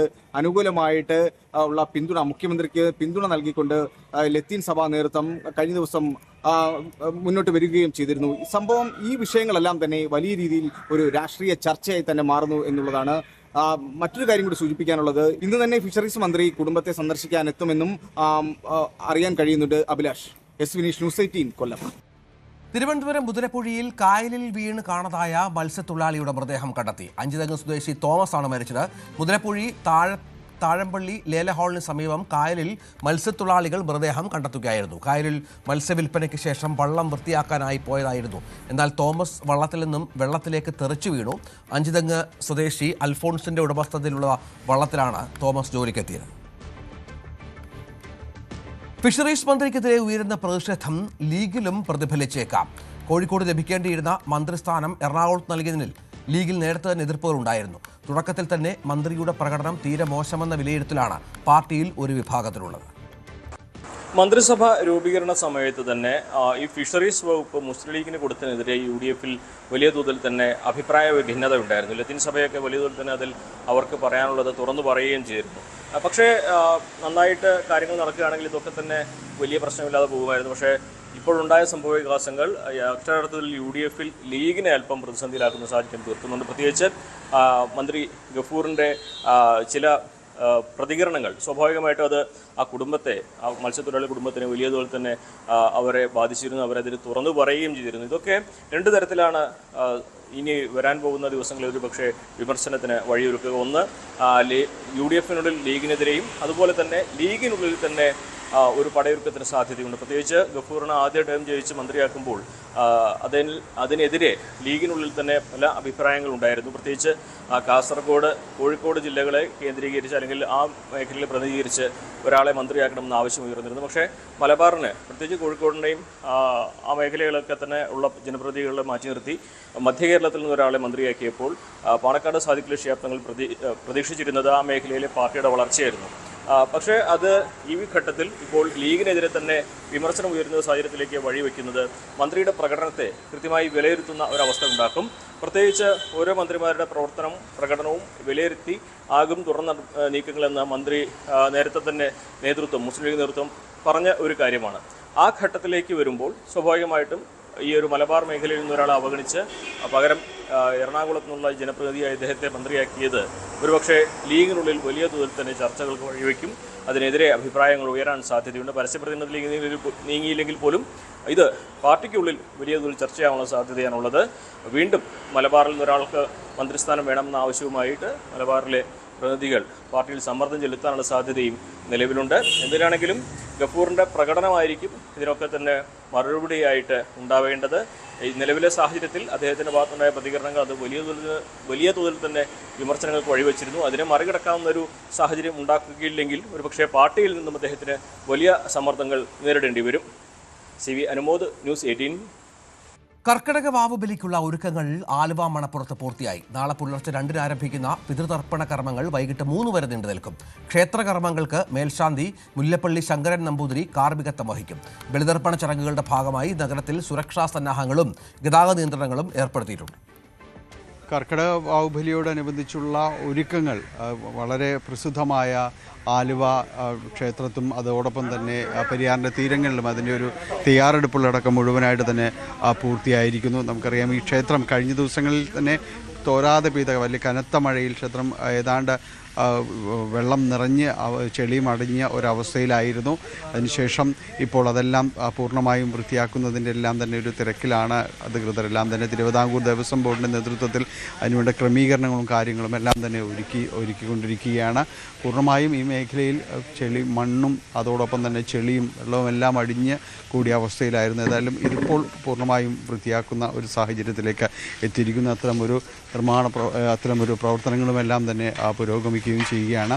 ഇന്ന് അർദ്ധരാത്രിയോടുകൂടി തന്നെ ഒരു ചടങ്ങുകളിലേക്കടക്കം ഈ വാവുബലിയുടെ അടക്കമുള്ള ചടങ്ങുകളിലേക്കടക്കം കടക്കുകയും ചെയ്യും.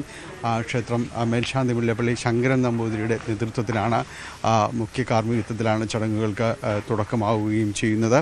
വിപുലമായ ക്രമീകരണങ്ങൾ ഇതോടനുബന്ധിച്ച് ചെയ്തിരിക്കുന്നതാണ്. വലിയ തയ്യാറെടുപ്പുകൾ നടത്തിയിരിക്കുന്നു. പ്രത്യേകിച്ച് സുരക്ഷയും അടക്കം മുൻനിർത്തിക്കൊണ്ട് നമുക്കറിയാം കാണുന്നത് പോലെ ബാരിക്കേഡുകളെല്ലാം തന്നെ ഒരുക്കിയിരിക്കുന്നു. വലിയ രീതിയിലുള്ള ഒരു ഭക്തജനങ്ങളുടെ പിതൃമോക്ഷ ചടങ്ങുകൾക്ക് വേണ്ടി ഇവിടേക്ക് എത്തുന്ന വലിയ ഒരു ആളുകളുടെ ഒരു തിരക്ക് തന്നെയാണ് പ്രതീക്ഷിക്കുന്നത്. 500ഓളം പോലീസുകാരെയാണ് 3 DYSPമാരുടെ നേതൃത്വത്തിൽ ഇവിടേക്ക് വിന്യസിക്കുന്നത്. അതോടൊപ്പം തന്നെ ഈ പെരിയാറിൻ്റെ തീരങ്ങളിൽ സുരക്ഷ ശക്തമാക്കിയിട്ടുണ്ട്. ഏതാണ്ട് 65ഓളം തർപ്പണത്തിന് വേണ്ടിയുള്ള ബലിത്തറകളാണ് ഇവിടെ ക്രമീകരിക്കുന്നതെന്നാണ് അറിയിച്ചിരിക്കുന്നത്. അത് ഈ ക്ഷേത്രത്തിൻ്റെ നീങ്ങിയുള്ള മണപ്പുറത്തിൻ്റെ ഭാഗത്തിലേക്ക് വരുമ്പോൾ അവിടെയാണ് അത്തരം ക്രമീകരണങ്ങൾ നടക്കുന്നത്. നമ്മൾ നേരത്തെ സൂചിപ്പിച്ചതുപോലെ പൂർണ്ണമായും ചെളിയടിഞ്ഞ കഴിഞ്ഞ ദിവസങ്ങളിലെല്ലാം തന്നെ വെള്ളം നിറഞ്ഞു കിടക്കുന്ന ഒരു പ്രദേശമായിരുന്നു ഇവിടെ എല്ലാം ഉണ്ടായിരുന്നത്. അതുകൊണ്ട് വൃത്തിയാക്കിയെടുക്കുക എന്ന വലിയ ശ്രമങ്ങൾ കഴിഞ്ഞ ദിവസം അധികൃതരുടെ ഭാഗത്തു നിന്നെല്ലാം തന്നെ നടക്കുകയായിരുന്നു. അതുകൊണ്ട് ഒരുപക്ഷെ ഈ ബലിത്തറകളുടെ എണ്ണത്തിൽ ഇതിൻ്റെ ഒരു ഒരുക്കങ്ങൾ പൂർണ്ണമാകുന്നതനുസരിച്ച് ഒരുപക്ഷെ കുറവ് വന്നേക്കാം. എങ്കിൽ കൂടിയും പൂർണ്ണമായും അത് സജ്ജമാക്കാൻ തന്നെയാണ് ക്രമീകരണങ്ങൾ നടക്കുകയും ചെയ്യുന്നത്. ഒപ്പം ഇതിൻ്റെ വ്യാപാര സ്ഥാപനങ്ങളടക്കമുള്ള കാര്യങ്ങളും ഇതോട് അനുബന്ധിച്ചായിട്ട് പല ഭാഗങ്ങളും ഉയരുന്നുണ്ട്. ഈ പെരിയാറിൻ്റെ തീരത്ത് സുരക്ഷ ശക്തമാക്കുന്നു. അത് ഇവിടേക്ക് വരുന്നവരുടെ സുരക്ഷ ക്രമീകരിച്ചുകൊണ്ട് പോലീസിനൊപ്പം തന്നെ ഫയർഫോഴ്സ് മറ്റ് നീന്തൽ വിദഗ്ധരടക്കമുള്ള ഒരു സുസജ്ജമായ ഒരു ടീമിനെ തന്നെ ഈ മേഖലയിൽ സജ്ജീകരിക്കുന്നു, ക്രമീകരിക്കുന്നു എന്നതാണ്. ഒപ്പം തന്നെയും ഇവിടേക്കുള്ള വാഹന ക്രമീകരണം അടക്കം ഏർപ്പെടുത്തിയിട്ടുണ്ട്. മെട്രോ ഇന്ന് അർദ്ധരാത്രി മുതൽ അധിക സർവീസിലേക്ക് കടക്കുന്നു. നാളെ പുലർച്ചെയും തന്നെ 5 മണിയോടുകൂടി തന്നെ സർവീസുകളിലേക്ക് മെട്രോ കടക്കുമെന്ന് അറിയിച്ചിട്ടുണ്ട്. അതോടൊപ്പം തന്നെ KSRTC അധിക സർവീസ് ഇവിടം കേന്ദ്രീകരിച്ചുകൊണ്ട് നടക്കുന്നു. ക്രമീകരണങ്ങൾ, ഗതാഗത ക്രമീകരണങ്ങൾ ഈ ഭാഗത്തേക്ക് വരുമ്പോൾ പോലീസ് വ്യക്തമായ രീതിയിലുള്ള ഗതാഗത ക്രമീകരണങ്ങൾ അടക്കമുള്ള കാര്യങ്ങൾ നിർദ്ദേശിച്ചിട്ടുണ്ട്. അതനുസരിച്ച് മാത്രമേ മുന്നോട്ട് പോകാൻ കഴിയുമെന്ന് വ്യക്തമാക്കിയിട്ടുണ്ട്. വലിയ തയ്യാറെടുപ്പുകളോടുകൂടി തന്നെയാണ് കർക്കിടക വാവുബലിയിലേക്ക് ആലുവ മണപ്പുറവും പരിസരവും ഒരുങ്ങിയിരിക്കുന്നത്. ഒപ്പം തന്നെ തൊട്ടടുത്ത അദ്വൈതാശ്രമത്തിൻ്റെ പടവുകളിലും പിതൃമോക്ഷ ചടങ്ങുകൾക്ക് വലിയ തർപ്പണത്തിനുള്ള ക്രമീകരണങ്ങളടക്കം ഏർപ്പെടുത്തിയിട്ടുണ്ട്.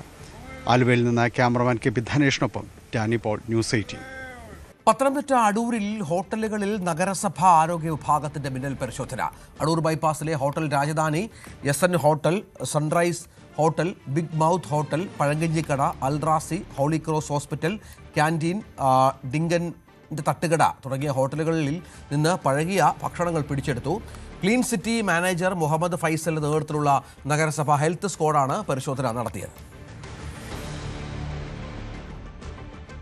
തിരുവനന്തപുരത്ത് DCC ഭാരവാഹിയെ നിയമിച്ചതിൽ വിവാദം. കോൺഗ്രസുമായി ബന്ധമില്ലാത്തയാളെ ആദ്യം ബ്ലോക്ക് ഭാരവാഹിയാക്കുകയും നിയമസഭാ തെരഞ്ഞെടുപ്പിന് തൊട്ടു മുൻപ് DCC അംഗമാക്കിയെന്നുമാണ് ആരോപണം.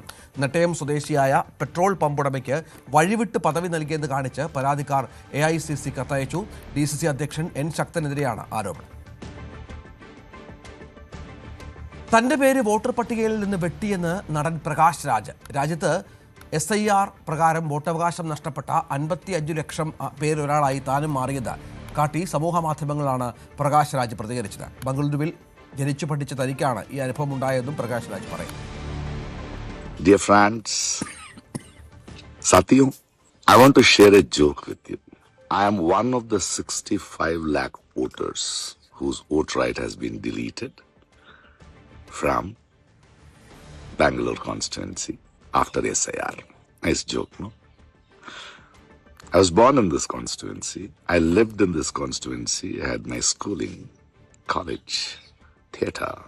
And for your kind information, I was an MP candidate of this constituency too. Well, the joke is nice. Game on. Let me see what is the process I have to go through. Kya kagas dikhana. കടലാസിന്റെ വില പോലുമില്ലാത്ത പാകിസ്ഥാൻ ഉൾപ്പെട്ട Mecca ത്രികക്ഷി സൈനിക കരാർ. സൗദിയിലേക്ക് ഹൂത്തികൾ നടത്തിയ ആക്രമണത്തിൽ സൈനികർ ഉൾപ്പെടെ 11 പേർ കൊല്ലപ്പെട്ടിട്ടും മക്ക കരാറിലെ സഖ്യരാജ്യങ്ങളായ തുർക്കിയും പാകിസ്ഥാനും അറിഞ്ഞ മട്ട് കാണിച്ചില്ല. സൗദി അൽമുഖ തുറമുഖത്തിന് നേരെയായിരുന്നു ഹൂത്തികളുടെ ഒടുവിലത്തെ ആക്രമണം. VV വിനോദ് വിവരങ്ങളുമായി ചേരുകയാണ്. വിനോദ്, ഈ 3 കക്ഷികളിൽ രാജ്യങ്ങളിൽ ഏതെങ്കിലും രാജ്യത്തെ ആക്രമിച്ചാൽ മറ്റു രാജ്യങ്ങളും പ്രതികരിക്കുമെന്നാണല്ലോ ഈ കരാറിലെ വ്യവസ്ഥ. ഇപ്പോൾ ഹൂതികളെ നേരിടാൻ ഇവരാരും മുൻകൈ എടുക്കുന്നില്ല എന്നാണോ? രഞ്ജിത്ത്, ഈ കരാറിന് കടലാസിൻ്റെ വില പോലുമില്ല എന്ന തരത്തിലാണ് ഇപ്പോൾ കാര്യങ്ങൾ പോകുന്നത്. കഴിഞ്ഞ 7-ാം തീയതിയാണ് ഈ കരാർ ഒപ്പിട്ടത്. മക്ക കരാർ എന്ന പേരിലാണ് ഈ 3 രാജ്യങ്ങൾ ചേർന്നുള്ള കരാർ ഒപ്പുവയ്ക്കുന്നത്. അതിന് ശേഷം 2 ദിവസം പിന്നിടുമ്പോൾ ഹൂത്തികളുടെ ആക്രമണം ഉണ്ടാകുന്നു. സൗദിയിലേക്ക് ഈ ആക്രമണം നടത്തുന്ന 11 പേർ കൊല്ലപ്പെടുകയാണ്. സൈനികർ ഉൾപ്പെടെ 11 പേർ കൊല്ലപ്പെട്ടു. ഇന്നലെയും മിനിഞ്ഞാന്നുമായാണ് ഈ ആക്രമണങ്ങൾ നടന്നത്. ജിസ ആരാംകോ, അതോടൊപ്പം തന്നെ മുഖ തുറമുഖം, ഈ രണ്ടിടങ്ങളിലേക്ക്, ഒന്ന് എണ്ണോൽപാദന കേന്ദ്രമാണ്, മറ്റൊന്ന് ഈ തരത്തിലുള്ള തുറമുഖമാണ്, പ്രധാനപ്പെട്ട തുറമുഖമാണ്. സിവിലിയൻസ് ഉൾപ്പെടെയാണ് ഇങ്ങനെ കൊല്ലപ്പെട്ടത്. ഈ കരാറിൽ പറയുന്നത് ഏതെങ്കിലും ഒരു രാജ്യത്തെ മറ്റാരെങ്കിലും ആക്രമിച്ചാൽ മറ്റ് രാജ്യങ്ങൾ ഈ സഖ്യത്തിൻ്റെ ഭാഗമായി ഈ ആക്രമിച്ച രാജ്യത്തിനെ തിരിച്ചടിക്കും എന്നതാണ്. പക്ഷേ ഇതുവരെ പാകിസ്ഥാനോ തുർക്കിയോ ഇക്കാര്യത്തിൽ ഒരു നടപടിയും സ്വീകരിച്ചിട്ടില്ല എന്ന് മാത്രമല്ല, ഇവരുടെ ഒരു പ്രഖ്യാപനമുണ്ടായിരുന്നു, ഇസ്രായേലിനെയും ഒപ്പം തന്നെ ഇന്ത്യയും പാഠം പഠിപ്പിക്കുക. അങ്ങനെ പാകിസ്ഥാൻ്റെ ഒരു വെല്ലുവിളിയായിരുന്നു നടത്തിയിരുന്നത്. അവരുടെ തന്നെ പ്രതിരോധ മന്ത്രി ഖാജ ആസിഫാണ് അങ്ങനെ ഒരു വലിയ വെല്ലുവിളി നടത്തിയത്. ഇന്ത്യയെ പാഠം പഠിപ്പിക്കും ഈ കരാർ കൊണ്ട്. മാത്രമല്ല നമുക്കറിയാം, യൂറോപ്യൻ രാജ്യങ്ങളുടെ നാറ്റോ സഖ്യം, അമേരിക്കയും കാനഡയുമാണ് പുറത്തു നിന്നുള്ളത്. അതുപോലെ മുസ്ലിം രാജ്യങ്ങളുടെ ഒരു സഖ്യം കൊണ്ടുവരിക, അങ്ങനെ മുസ്ലിം നാറ്റോ കൊണ്ടുവരിക എന്നൊരു ആശയവുമായി പാകിസ്ഥാൻ എല്ലാ രാജ്യങ്ങളും കയറിയിറങ്ങുകയാണ്. കഴിഞ്ഞ കുറേ നാളുകളായി മുസ്ലിം രാജ്യങ്ങളെ സമീപിക്കുകയാണ്. അതിൻ്റെ ഒരു തുടക്കം എന്നോണമാണ് ഈ ത്രിരാഷ്ട്ര കരാർ എന്ന ഒരു വലിയ പ്രഖ്യാപനം കൂടി പാകിസ്ഥാൻ നടത്തിയിരുന്നു. പക്ഷേ ഇപ്പോഴിതാ സൗദിയെ ആക്രമിക്കുമ്പോൾ, ഹൂതികൾ ആക്രമിക്കുമ്പോൾ ഒരു നടപടിയും എടുക്കാതെ ഇത് കണ്ട മട്ടില്ലാതെ ഈ രണ്ട് രാജ്യങ്ങളും മാറി നിൽക്കുന്നു എന്നതാണ് ഇപ്പോഴത്തെ കാഴ്ച. വിനോദ് വിവരങ്ങൾ പങ്കുവച്ചു. ഇനി മറ്റു വാർത്തകൾ ചുരുക്കത്തിൽ. TJ മോഹൻദാസിന്റെ ജാമ്യം ലഭിച്ചതിൽ ഗുരുതര വീഴ്ചയെന്ന് VK സനോജ് MLA. RSSന് വിധേയപ്പെട്ടാണ് ആഭ്യന്തര വകുപ്പ് പ്രവർത്തിക്കുന്നത്. അറസ്റ്റ് നടപടിക്രമങ്ങൾ പൂർണ്ണമായും തീരുമാനിച്ചത് മാരാർജി ഭവനിൽ നിന്നാണെന്നും VK സനോജ് പ്രതികരിച്ചു. വിദ്യാഭ്യാസ മന്ത്രി N ഷംസുദ്ദീനെതിരെ പ്രതിഷേധിച്ച 10 യുവമോർച്ച പ്രവർത്തകർക്കെതിരെ റെയിൽവേ പോലീസ് കേസെടുത്തു. മന്ത്രി സഞ്ചരിച്ച മാവേലി എക്സ്പ്രസ് ഇന്നലെ രാത്രി കോഴിക്കോടെത്തിയപ്പോഴായിരുന്നു പ്രതിഷേധം. വന്ദേമാതരം UDF ബഹിഷ്കരിക്കുന്നത് രാജ്യദ്രോഹമെന്ന് BJP ദേശീയ നിർവാഹക സമിതി അംഗം PK കൃഷ്ണദാസ്. ബഹിഷ്കരിച്ചാൽ തെരുവുകളിലെല്ലാം വന്ദേമാതരം പാടും. സ്വാതന്ത്ര്യദിനത്തിൽ ജില്ലാ കേന്ദ്രങ്ങളിൽ വന്ദേമാതരം പാടുന്ന പരിപാടി സംഘടിപ്പിക്കുമെന്നും PK കൃഷ്ണദാസ് പറഞ്ഞു. കാസർഗോഡ് MDMAയുമായി പിടിയിലായവർ മുഖ്യമന്ത്രി VD സതീശനുമായി അടുത്ത ബന്ധമുള്ളവരെന്ന് VK സനോജ്. പ്രതി Muhammad Hussain team VD Satheesan social media പേജിന്റെ കോർഡിനേറ്ററാണ്. ഹുസൈന്റെ വീട്ടിൽ പ്രതിപക്ഷ നേതാവായിരിക്കെ സതീശൻ വിരുന്നിന് പോയിട്ടുണ്ടെന്നും സനോജ് പറഞ്ഞു. പ്രിയദർശിനി യാത്രാ പദ്ധതി അപകീർത്തിപ്പെടുത്തുന്ന തരത്തിൽ പ്രചാരണ ബോർഡുകൾ സ്ഥാപിച്ച KSRTC ജീവനക്കാർക്ക് സസ്പെൻഷൻ. തിരുവനന്തപുരം വെള്ളറട ഡിപ്പോയിലെ 7 ജീവനക്കാരെയാണ് സസ്പെൻഡ് ചെയ്തത്. ഇടതുപക്ഷ സംഘടനയിൽപ്പെട്ട ജീവനക്കാർക്കെതിരെയാണ് നടപടി. ഇടുക്കി തൊടുപുഴയിൽ യൂത്ത് ലീഗ് പ്രവർത്തകർക്കെതിരെ അച്ചടക്ക നടപടി. 2 യൂത്ത് ലീഗ് പ്രവർത്തകരെ പാർട്ടിയിൽ നിന്നും പുറത്താക്കി. അൻഷാദ് കുറ്റിയാനി, PM ബാവ എന്നിവർക്കെതിരെയാണ് നടപടി. മുഖ്യമന്ത്രി VD സതീശൻ അമൃതപുരിയിലെത്തി മാതാ അമൃതാനന്ദമയ്യെ സന്ദർശിച്ചു. ആശ്രമ കവാടത്തിൽ മുതിർന്ന സ്വാമിമാർ ചേർന്ന് സ്വീകരിച്ചു. തുടർന്നായിരുന്നു അമ്മയുമായുള്ള കൂടിക്കാഴ്ച. ഏതാണ്ട് 1 മണിക്കൂറിലേറെ സമയം ആശ്രമത്തിൽ തങ്ങിയ മുഖ്യമന്ത്രി ആശ്രമത്തിലെ കളരിയിൽ ക്ഷേത്ര ദർശനം നടത്തിയ ശേഷം ഉച്ചഭക്ഷണവും കഴിച്ചാണ് മടങ്ങിയത്. തിരുവനന്തപുരം പാറശാലയിൽ മൊബൈൽ കട ജീവനക്കാരന് മർദ്ദനം. പാറശാല സ്വദേശി ശ്രീദേവിനാണ് മർദ്ദനമേറ്റത്. തലയ്ക്കും പുറത്തും മർദ്ദനമേറ്റ ശ്രീദേവ് പാറശാല ആശുപത്രിയിൽ ചികിത്സ തേടി. മർദ്ദനത്തിന്റെ CCTV ദൃശ്യങ്ങൾ പുറത്തുവന്നു. കൊല്ലം ചവറയിൽ വൻ പുകയില ഉൽപ്പന്ന വേട്ട. ലോറിയിൽ കടത്തുകയായിരുന്ന 163 ചാക്ക് നിരോധിത പുകയില ഉൽപ്പന്നങ്ങൾ പിടികൂടി. ചവറ കൊട്ടുകാട് സ്വദേശി നൌഷാദിനെ കസ്റ്റഡിയിലെടുത്തു. തൃശൂർ മാള പള്ളിപ്പുറത്ത് വീട്ടുകിണറ്റിൽ അജ്ഞാത മൃതദേഹം. പള്ളിപ്പുറ സ്വദേശിയായ സഗീറിന്റെ വീട്ടിലാണ് 50 വയസ്സ് തോന്നിക്കുന്ന പുരുഷന്റെ മൃതദേഹം കണ്ടെത്തിയത്. പ്രദേശവാസിയായ ആളല്ല മരിച്ചതെന്നാണ് നിഗമനം. തിരുവമ്പാടിയിൽ വീട്ടുവളപ്പിലെ കവുങ്ങിൽ കണ്ട രാജവെമ്പാലയെ പിടിച്ചു. തിരുവമ്പാടി ആനക്കാംപൊയിൽ ഫോറസ്റ്റ് സ്റ്റേഷൻ പരിധിയിലെ വീട്ടുവളപ്പിലാണ് പാമ്പിനെ കണ്ടത്. വനംവകുപ്പ് ഉദ്യോഗസ്ഥരാണ് പാമ്പിനെ പിടികൂടിയത്.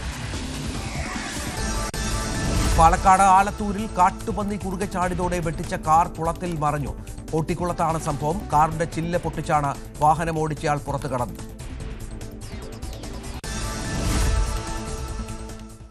മോശം കാലാവസ്ഥയെ തുടർന്ന് പശ്ചിമബംഗാൾ മുഖ്യമന്ത്രി സുവേന്ദു അധികാരി സഞ്ചരിച്ച ഹെലികോപ്റ്റർ അടിയന്തര ലാൻഡിംഗ് നടത്തി. മുൻകരുതൽ നടപടികളുടെ ഭാഗമായിട്ടാണ് പൂർബ മേദിനിപൂർ ജില്ലയിലെ കോളഘട്ടിൽ അടിയന്തരമായി ഇറക്കിയത്. സ്വാതന്ത്ര്യ സമര സേനാനി ഖുദീറാം ബോസിനെ അനുസ്മരിക്കുന്ന പരിപാടിയിൽ പങ്കെടുക്കുന്നതിനായി പശ്ചിമ മേദിനിപൂരിലെ കേശ്പൂരിലേക്ക് ദംദമിൽ നിന്നാണ് അധികാരി യാത്ര തിരിച്ചിരുന്നത്. കോളഘട്ടിലെ ഒരു തുറസായ മൈതാനത്താണ് ഹെലികോപ്റ്റർ ഇറങ്ങിയത്. തുടർന്ന് നിശ്ചയിച്ചിരുന്ന വേദിയിലേക്ക് റോഡ് മാർഗം മുഖ്യമന്ത്രി പോയി.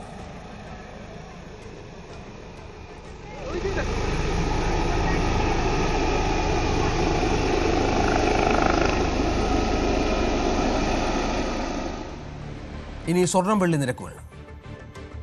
കവിത ഗോൾഡ് ആൻഡ് ഡയമണ്ട്സ് ഇന്നത്തെ സ്വർണം വെള്ളി നിരക്കുകൾ നിങ്ങൾക്കായി സമർപ്പിക്കുന്നത് Kavitha gold and diamonds, the versatile jewellery. സ്വർണം 22 ക്യാരറ്റ് ഗ്രാമിന് 14,220, പവന് 1,13,760. സ്വർണം 18 ക്യാരറ്റ് ഗ്രാമിന് 11,685, പവന് 93,480. വെള്ളി ഗ്രാമിന് 255, കിലോയ്ക്ക് 2,55,000. കവിത ഗോൾഡ് ആൻഡ് ഡയമണ്ട്സ് ഇന്നത്തെ സ്വർണം വെള്ളി നിരക്കുകൾ നിങ്ങൾക്കായി സമർപ്പിച്ചത് Kavitha gold and diamonds, the versatile jewellery. ഇനി സ്പോട്ട് ലൈവിൽ ടോം കുര്യാക്കോസ് ചേരും.